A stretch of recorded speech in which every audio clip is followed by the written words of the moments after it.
Hey everybody, John and Lance from the bench, mornings on ESPN 97.5 and ESPN 92.5. Let's talk a little Texans football, Lance. How good does it get this weekend? Two winless teams going against each other. Would it be irony or poetic justice if Gary Kubiak and Dom Capers essentially come in here and end the playoff hopes of the Houston Texans as they go 0-4 this weekend? Well, that doesn't end their playoff hopes, and you know that. That's blaspheming the comeback kids, number one. Number two, it would be ironic. I think it'd be ironic, not poetic justice. Both of their times had come for a change, obviously. So I think it'd be ironic if both those guys in coordinator. It's also ironic that they're in coordinator positions and not head coaching positions. So it's not like they're winning as head coaches somewhere else if that happened. But it's not happening. It's not. First of all, the game has to be played, first of all. Secondly, and when I say that, I mean no COVID shutdown of the game. But the second thing is the Texans aren't losing this. The Texans are 0-3 against the number. They're not going 0-4 against the spread. They're going to win straight up. And the Texans' offense and defense, the Texans' offense is going to prevail, and they're going to get in the 30s, and they're going to look good. In our next Sports Map video, we're going to say, is this the beginning of the new resurging Texans? You said they're going to get in the 30s. Yeah. Do you know the last time they've been in the 30s in a regular season game? Goodness gracious. I really believe that this was going to help Deshaun, and maybe it's just going to take a little bit of time. And oh, by the way, the teams that they played, I get that. But first of all, you know what their odds, you know what the percentages say that they're right now at 0-3, forget 0-4, but 0-3, what the odds are that they are going to make the playoffs? Well, the Texans started 0-3 and made the playoffs just a couple years ago. Yes, 3% chance right now. Okay. 3%. Well, sorry, they're one of the three. You mean if they go 0-4? Now, 0-4, forget about it. I don't know. We're going to have to look at that, but that's probably astronomical, that making the playoffs when you start 0-4. That's one thing. Secondly, what makes you think, even against this Vikings defense, that this team can put up 30 right now? I thought that he was going to have maybe a little bit of chemistry. Maybe he was going to learn to distribute the ball, although he did distribute the ball. Different guys are catching the ball now. But it's not like they're moving the ball. It's not like they're having any consistency. They looked great in the first half, and then they came out and gave you a stinker in the second half. So I don't know what makes you think that they can be consistent for a whole game and put up 30 points. Intuition. Okay. All right. Well, you were right about the Astros winning game one. I will give you that. So this intuition, I'm betting the Texans. And you say they're going to cover. They're not going to. Yeah, go over the team total too. Doesn't even matter what the number is. Play it like it's already been played. I like it. I'm gonna play them. Now, can we compare Gary Kubiak's tenure and Bill O'Brien's tenure? Why can't we? It's similar. Okay. Similar time frames. And who do you think? I know Kubiak ended poorly. He ended very poorly. But, you know, some of that – if Bill O'Brien ends poorly, it's totally on him. Because at least Gary Kubiak can say, well, Rick didn't get me players, right?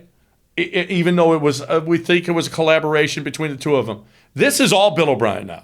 These are the players that he wanted. He got rid of the really, really elite players that he's had on his roster. These are the guys that are character guys that practice hard, that are fight, and they're just not good enough. So this is totally on Bill O'Brien, as opposed to Gary Kubiak might have a fallback and say, well, I got some of it's on Rick. Well, Kubiak never looked for a scapegoat, but Bill O'Brien has no scapegoat. It's not possible. He's been that guy. The quarterback was given to him by Rick Smith because Rick Smith made that pick. So there are no scapegoats here.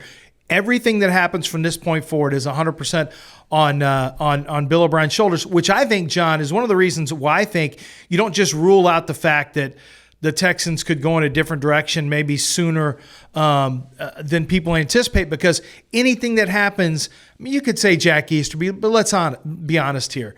The king of this team is Bill O'Brien. So there is no doubting who made the mistakes that are out there. Now, if there's injuries, you got a new scapegoat. But anything short of catastrophic injuries, if you just play poorly and you lose games against teams like the Bears, the Vikings, the Lions, the Jaguars, who are you going to blame? What are you going to say? It's only one guy to blame. Let's just say that at some point, Bill O'Brien gets fired, like in 7 years when he gets fired. Can he go on to win a Super Bowl like Gary Kubiak did?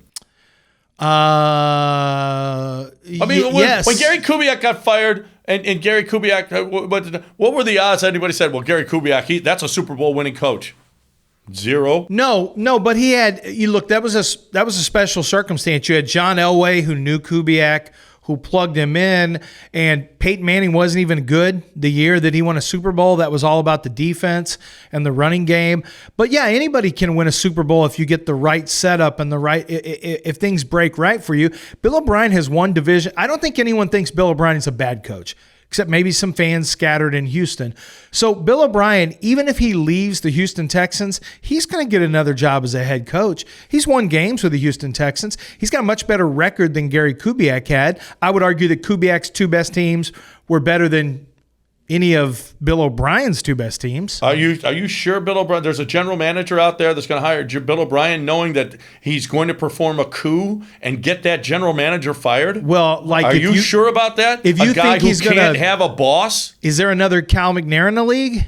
Well, is there? Do you think that Bill O'Brien can have a boss? Because Bill O'Brien doesn't look to me like a guy that takes orders very well. He's got to be the man, buying the groceries and cooking the meal. Otherwise, Bill O'Brien ain't having it. You'd have to have. I think you'd have to have an owner make the decision on O'Brien and a GM who's either lame duck or just going along with it. Because I think you make a fair point.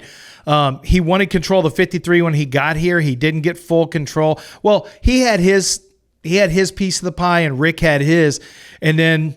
I don't think I don't think the two guys cared for each other. What's more disturbing is that it appears as though, and I know the Texans deny this, but the looks, the optics are that Bill O'Brien and Jack Easterby got together and kind of forced out. Now they'll tell you that never happened, and that was a Cal McNair decision. How many decisions is Cal McNair actually making? I mean, let's be honest. We know what's going on there. Those two guys ran him out, but.